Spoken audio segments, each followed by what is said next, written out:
You traveled by as strangers three, eating at Abram's hospitality.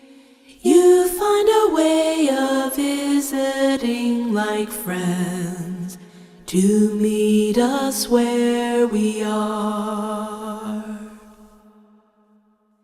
You pitched your tent among their tents, neighborhood God who chose to live with them. You find a way of drawing near again to meet us where we are. You came to be the God with us, incarnate, who's closer than our paths. God who wrapped himself in skin and bone to meet us where we are. God, he is not the God who's far away, up in heaven, kept from us or veiled. So we welcome you, Lord, on this day. Come meet us where we are. Come meet us where we are.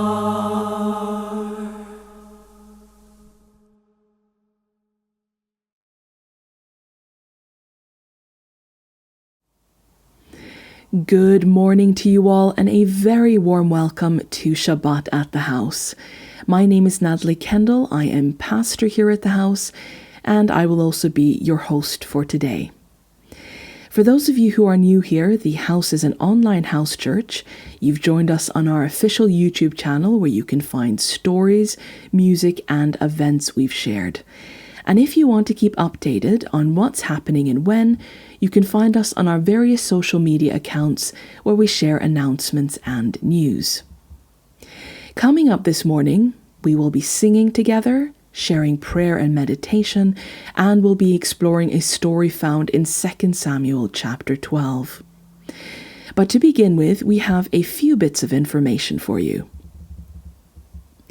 Firstly, today's Shabbat at the house is only the first in a series, because we have prepared a whole bunch of events for you this winter season. Some of you may have already seen our trailer announcing this, but in case you haven't, this winter we are going to be sharing a series of new videos here on the channel, beginning today and lasting all the way till Christmas. We'll be hosting Shabbat at the house events on Saturdays, each week sharing a new Bible story, and we'll be launching episodes of our brand new podcast called The House Pod. The House Pod is a podcast about the practical sides of faith and how it plays into relationships and community. If you want to save the dates for our upcoming events, here is our calendar for the months of November and December to give you an overview of what's ahead, so feel free to take a screenshot of that if you'd like. We will, however, also be posting reminders ahead of time on Facebook, Instagram, and the community tab here on YouTube. We hope you can join us in the coming weeks, and we look forward to spending this time with you. The second bit of information concerns 2 free online courses at ZETEO School of Theology. We get a lot of questions and emails and comments asking how the Bible studies and stories which we share here at the house manage to explore the Bible and the biblical text with such depth, and what method we use to do this. Well, it's not a mystery. It's not an exclusive skill that belongs to a secret organization of warlocks that drank from a pool of unicorn tears. It's not a skill we wish to gatekeep. If you pop over to ZETEO's YouTube channel, you'll find the Covenant Theology course and the How to Read the Bible course. Both of these courses are completely free and they teach the method and tools we use to research and study the Bible here at the house. These courses contain engaging classes with university-level curriculum, beautiful visual aids, and offer lifelong skills that you can use. So you'll be learning what theology students learn at university. But the classes are suitable for professional ministers and lay persons alike. So whatever level of experience you're beginning at, these courses are relevant and highly useful. You can go through these classes yourself on your own time, or you can use them as a resource to watch in your faith communities and your Bible study groups. In fact, if you're looking to lead a Bible study group or teach Bible studies, these courses are a great way to learn those skills. Our third bit of information, in addition to new stories and the launching of our new podcast, we also have a whole new set of music at the house. You already heard a sample of that at the beginning of this morning when we sang Meet Us Where We Are. If you scroll down and find the playlist called Congregational Songs here on our channel, you'll find a collection of brand new songs that we're going to be singing together. In Norwegian, we have this apt word that sadly has no direct translation in English, allsang. Allsang literally means all song, and it refers to music that is made specifically to be sung together in choirs, groups, congregations for sing-alongs. In English, we'd simply call this congregational music. Well, the songs in this playlist are allsang, music made for singing together. They were written specifically with this in mind. What ought a faith community to be singing together? What should we be praying for, expressing together, singing with one voice?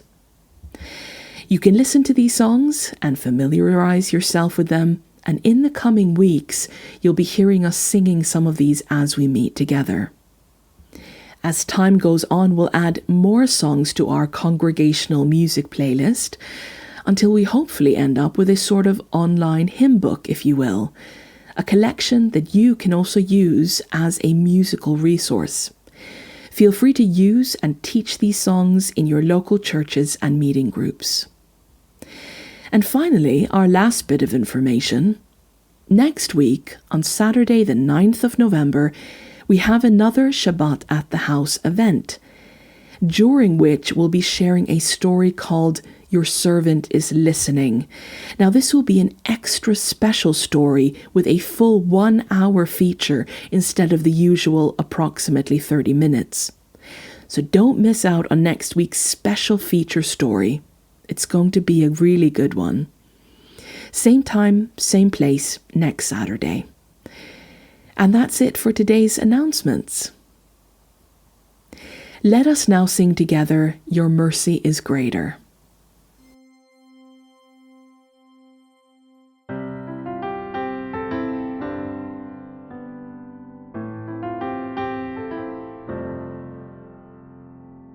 Your mercy is famous, your patience renowned. What imagination, what radical vision could envision us found? And your thoughts are higher than our biggest hopes. Your mercy is greater and your thoughts are higher than we ever can know.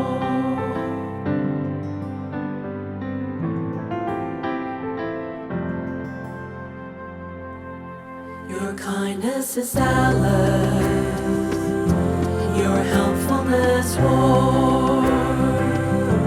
What kind of tenacious depths of commitment keeps you holding on, Lord? And your thoughts are higher than our biggest task. Your mercy is greater and your thoughts are higher than our worst sins can match.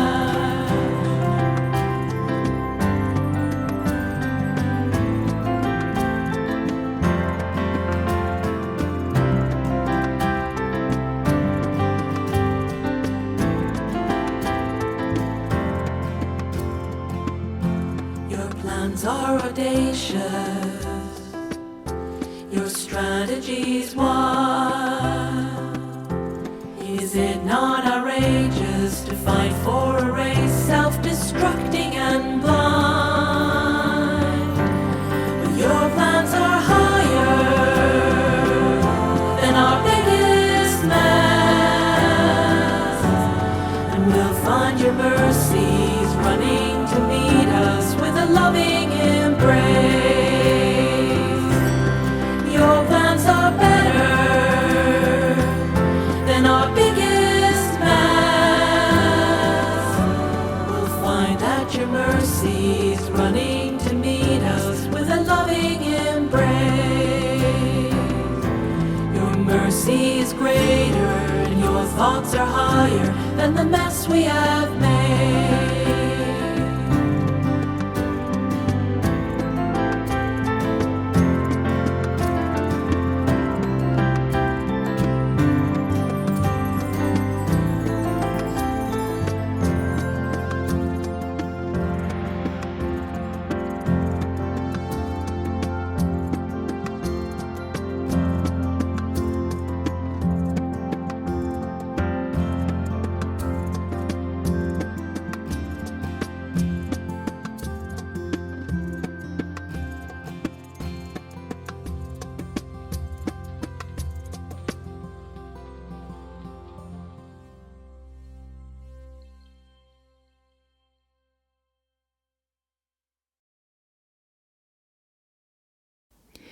It is now time for our segment called Glimmers.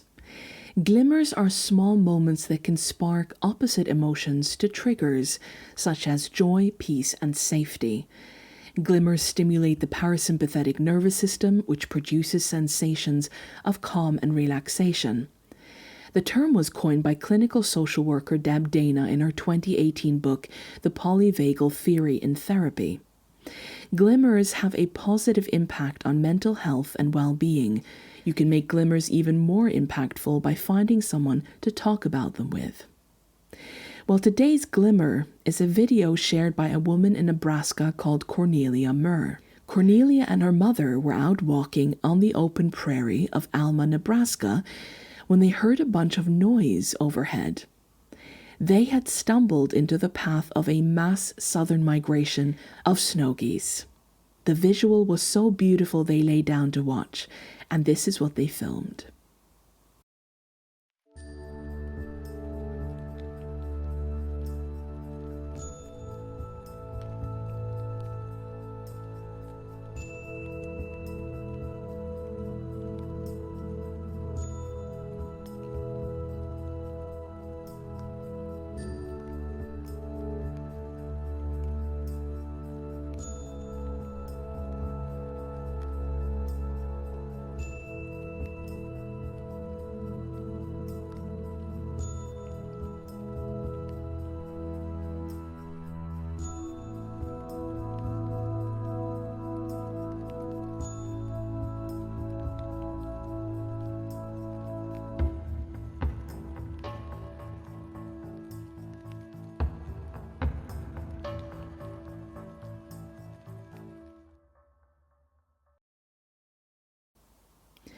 We are now going to sing Pray With Me, and after that we'll talk to God together, followed by a period of shared silence.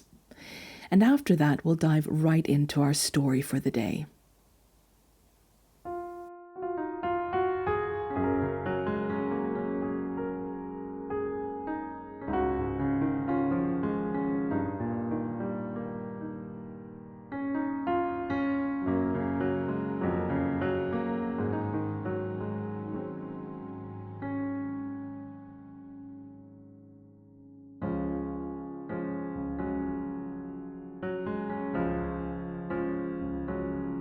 When we are feeling pain, if we are gripped by fear, when we are faced with difficult decisions,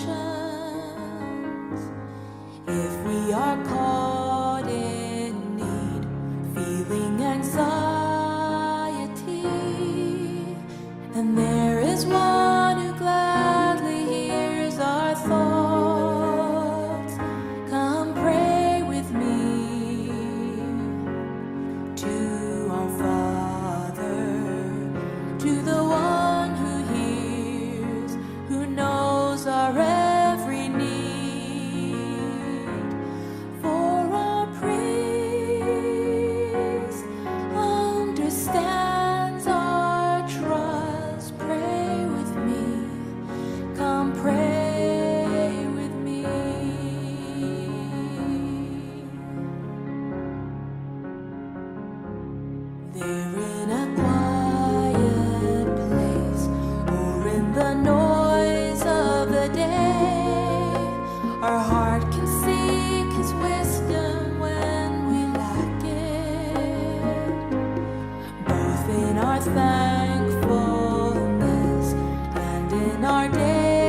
our Father, to the one who hears, who knows our every need.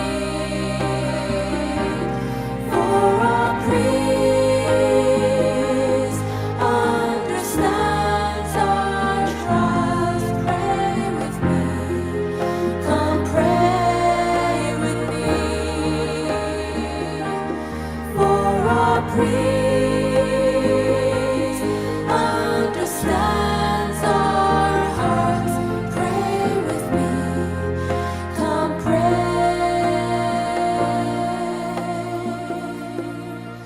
with me.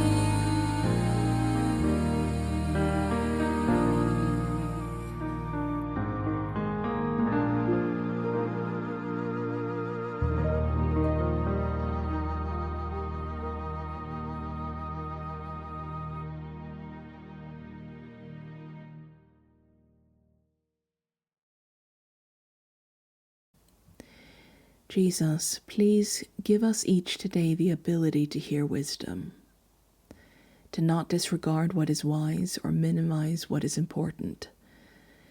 Inspire in us the humility and the hunger to learn and apply what you teach us, what you show us.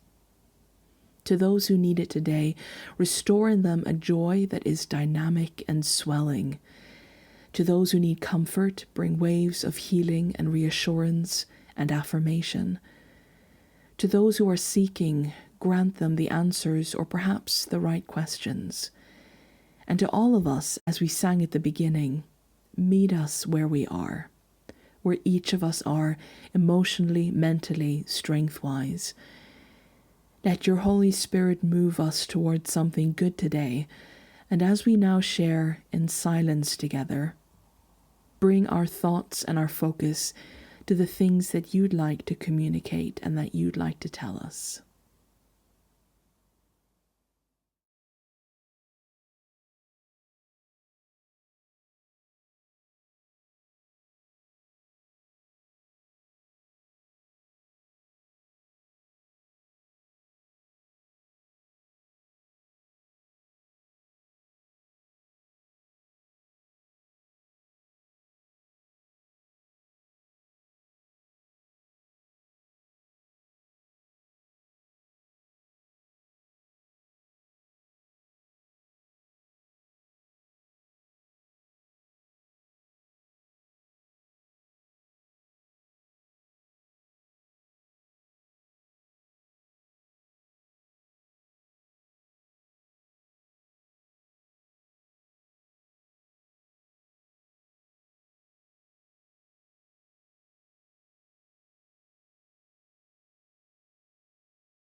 Thank you for sharing in prayer and silence with us.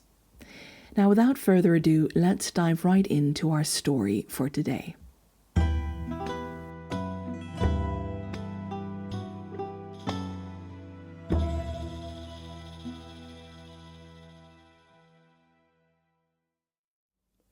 Our story today is found in 2 Samuel chapter 12.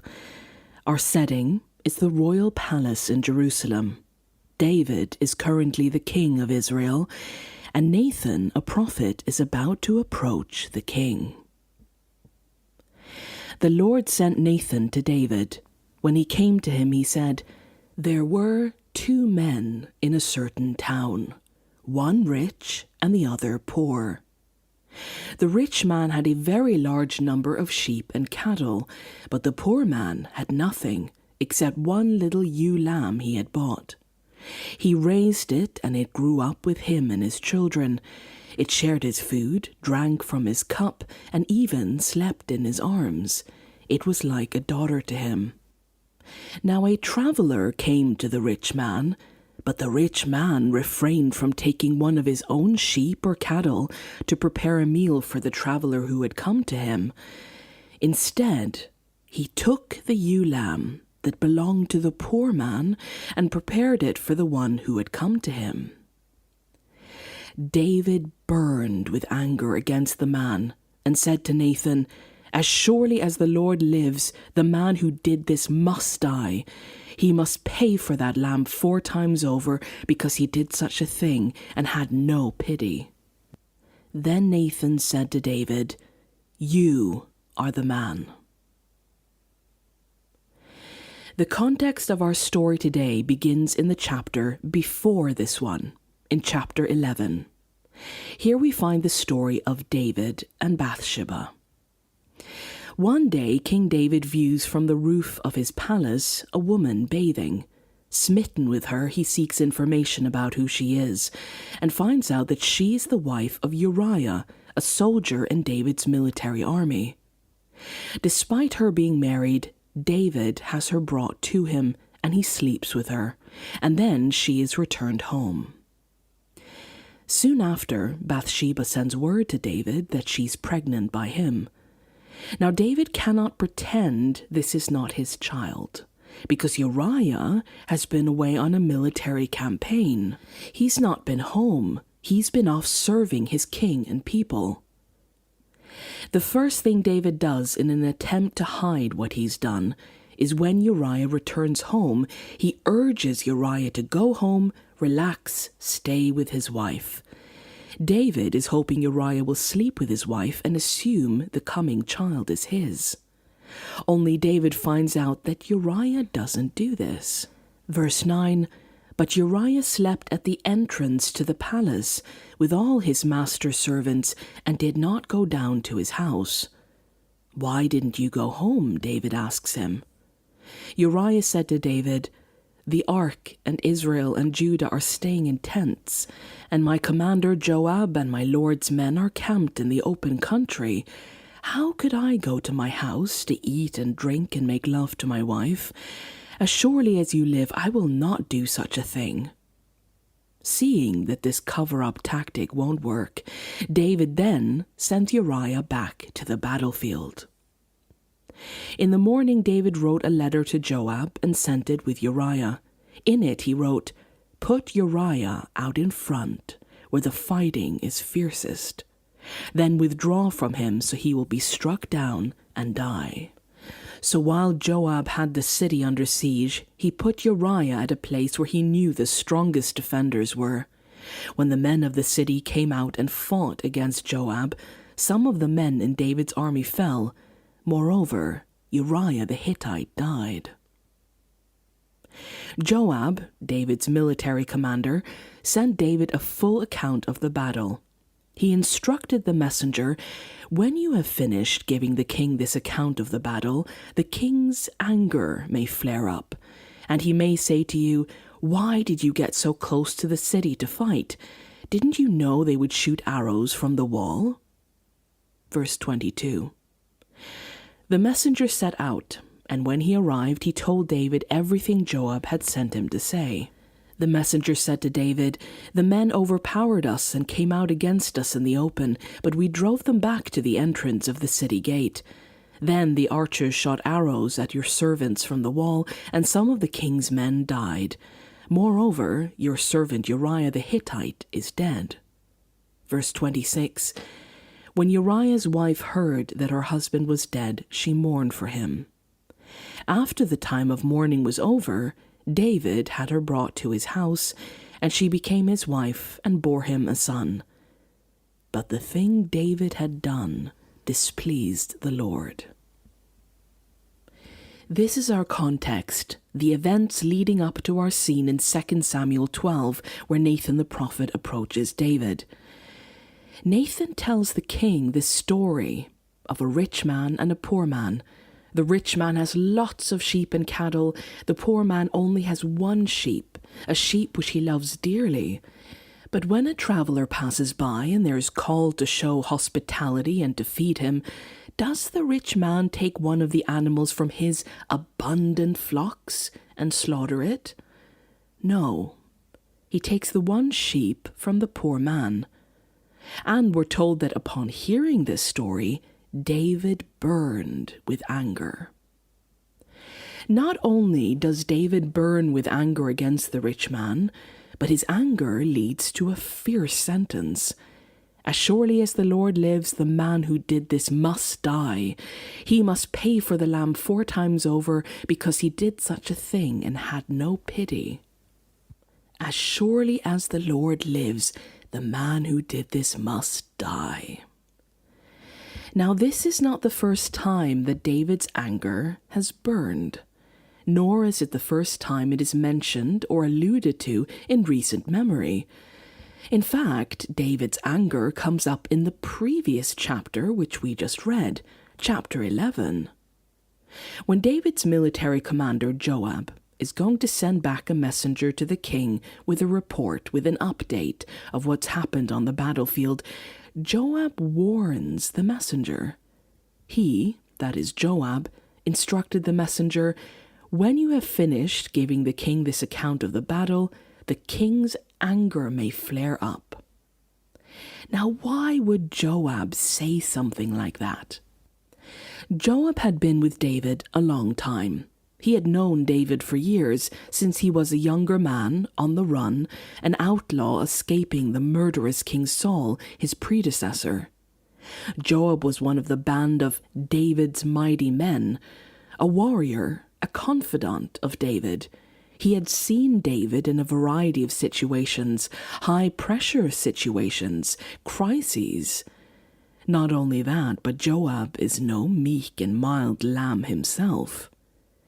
Joab has a history of being vengeful and excessively violent, killing 3 men in cold blood, acting against David's wishes. So we know that if Joab is warning a messenger about David's anger, just be aware that David's anger might flare up. I think it's safe to say that David's anger flaring up is something that's happened before, often or starkly enough to warrant a warning from his own military commander. We've seen in the previous chapter that David is willing to murder to cover up his sin. Now, with all this in mind, let's again consider what Nathan is doing. Nathan, sent by God, is confronting David directly about his crime. He tells a story to demonstrate to the king the audacity and evil of what's been done. And when David hears the story, his anger burns. He's already beginning to dole out death sentences. If your king is having such a reaction to a story, it's safe to say you might be a little worried about how he's going to react when you point to the reality, when you point the finger at him. And yet Nathan says to David, "You are the man. You are this rich man in the story who has everything. You can have any young women as your wives and concubines. You have the pick. You are in charge. You have all the privilege. You are wealthy, powerful, supreme in the land, and yet you took something that wasn't yours from a poor man, from people who had little, from 2 people who serve you, who are under your command and power. You abused your power as king, as leader. You are the man." How dare you speak that way to your king, Nathan? How do you dare accuse your God-appointed Lord and Master? Something else to note here about Nathan is that we often picture him as a wise, old, aged prophet with a white beard when he approaches David's throne in chapter 12. But Nathan was either of a similar age to David or younger than him. Nathan lives beyond David. David was about 70 years when he died, but Nathan is still around for years after David's death. And he continues to guide David's son, Solomon, for years. So most likely, Nathan is David's younger. But despite having less power and less years, Nathan doesn't stop there. He continues, "This is what the Lord, the God of Israel, says. I anointed you king over Israel, and I delivered you from the hand of Saul. I gave your master's house to you, and your master's wives into your arms. I gave you all Israel and Judah, and if all this had been too little, I would have given you even more. Why did you despise the word of the Lord by doing what is evil in his eyes? You struck down Uriah the Hittite with the sword and took his wife to be your own. You killed him with the sword of the Ammonites." Upon hearing this, will David have Nathan put to death on the spot? Or will he have him secretly murdered the way he had Uriah? Will he now fly at Nathan in a blind rage? Many kings and leaders would. Verse 13. Then David said to Nathan, "I have sinned against the Lord."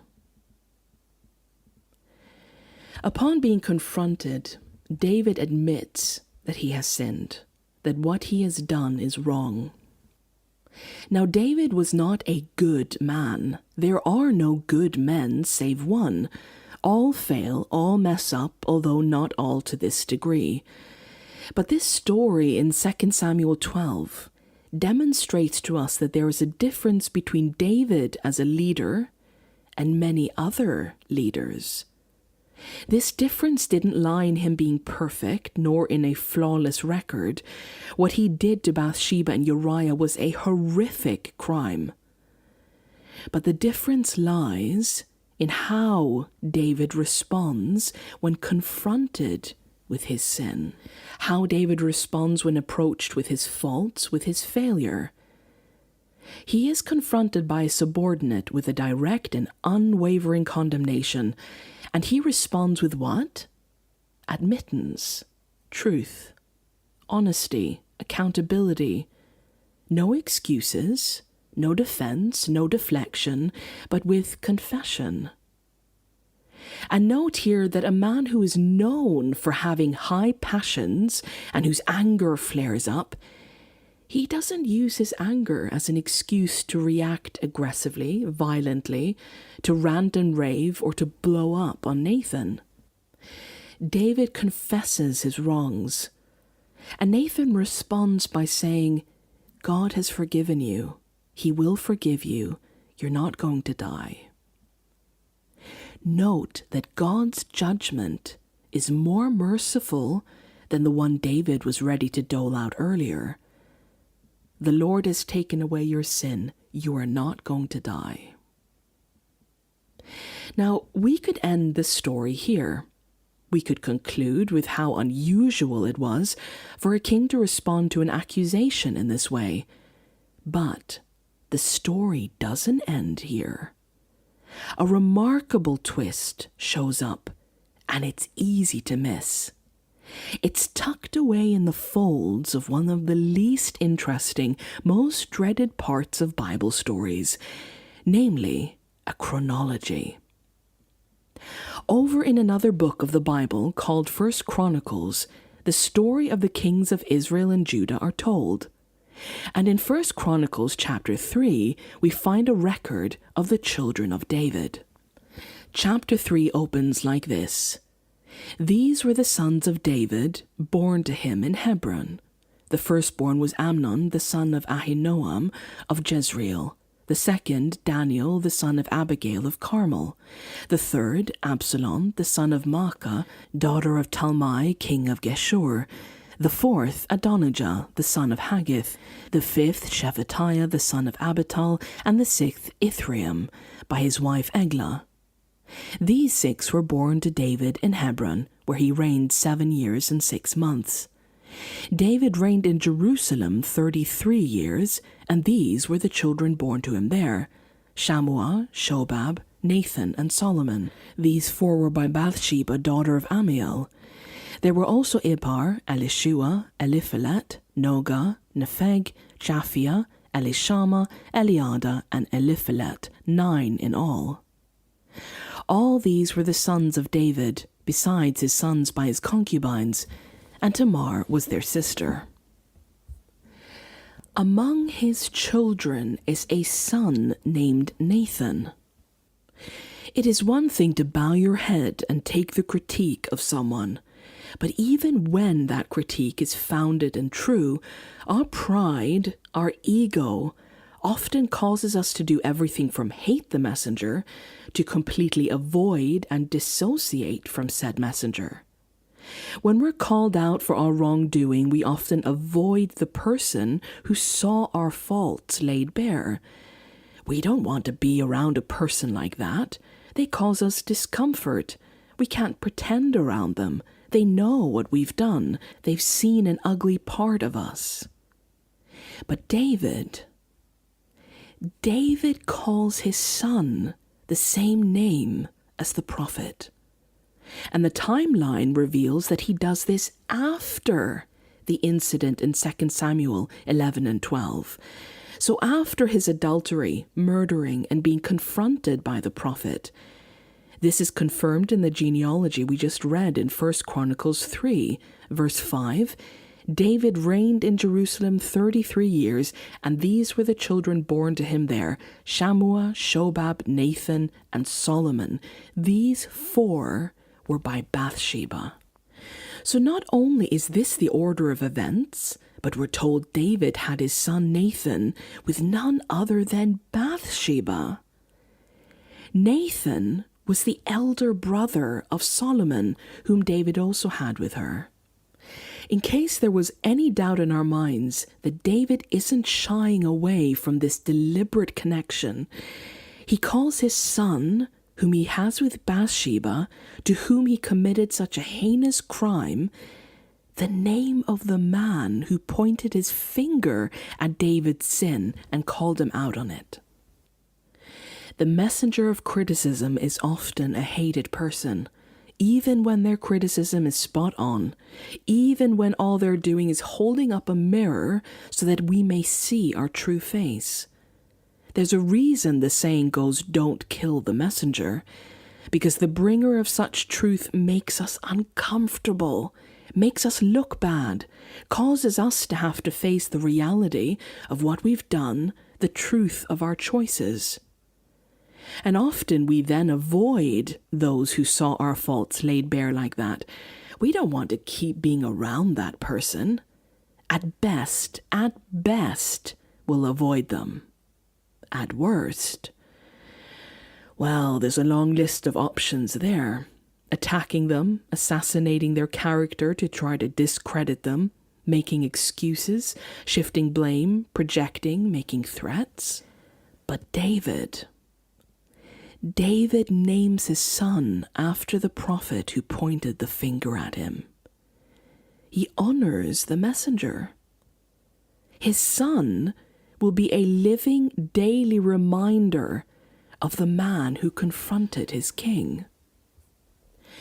David was called a man after God's own heart, which is remarkable due to how much he messed up. This description was not an attempt to justify the crimes he committed, and the narrative leaves no room for any suggestion that God did not severely judge what David did. There were severe outcomes, and David had to live with the consequences. But perhaps being a person after God's own heart, a leader, a ruler, a king after God's own heart, means something other than the perfection or moral spotlessness we've come to associate it with. For who on earth can have a heart truly as perfect, as blameless, as good, as pure as God's? That list would quickly be whittled down to exactly 0. Instead, perhaps this all has to do with humility and a particular type of response to one's faults.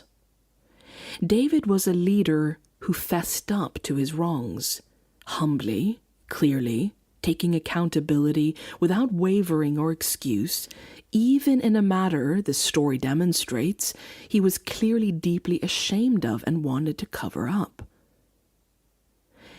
Now, how do we react when confronted with our mistakes? How do we respond when our mess-ups, our sins, shortcomings, ignorance, ineptitude, crimes, the harm that we have done is called out by others. Does your pastor react like David when they are approached? Do your parents? Does your boss? Does your conference president? Do your friends? Do you? When we hear stories about someone bravely confronting another person, we tend to imagine ourselves in the role as the confronter, don't we? We usually don't picture ourselves as the confronted. But how would you react if a subordinate, someone under you, someone younger than you, someone with less power than you, approaches you about something you've done wrong? Many would not act the way that David did. Many do not listen, are not willing to see. Ego steps in, pride sets in, superiority takes the driving wheel. Many use things like a temper or anger or other emotions as an excuse to flare up and attack the one approaching them. Many would rather attack the messenger than admit to the truth of their message. We often hate the people through whom difficult truths about ourselves come, whether that person is sent to us by God or whether they are simply in our circle and they are willing to speak the truth, speak wisdom to us.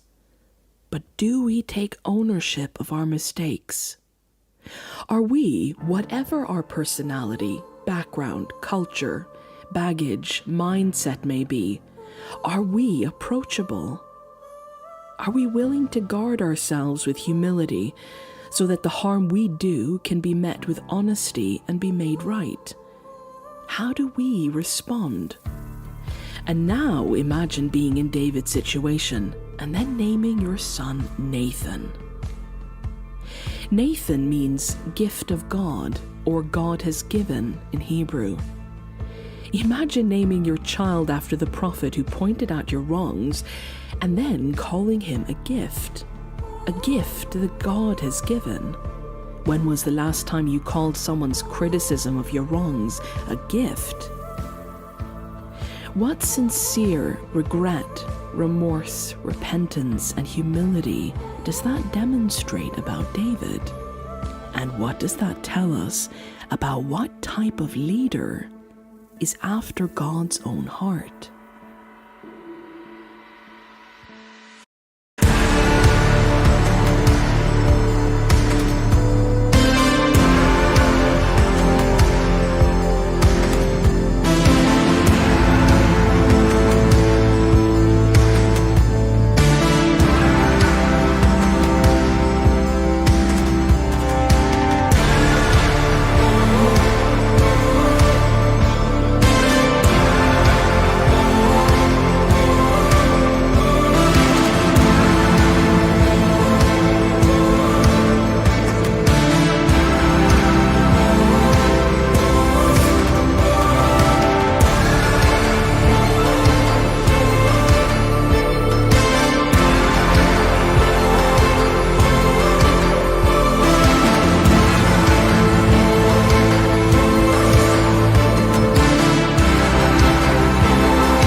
Thank you for joining us this morning. We wish you a week full of glimmers. May the God of justice and second chances inspire in us all humility and the courage to take responsibility for our actions. Don't forget, next week, Saturday, we again have Shabbat at the House with our extra special feature story. Until then, see you next time.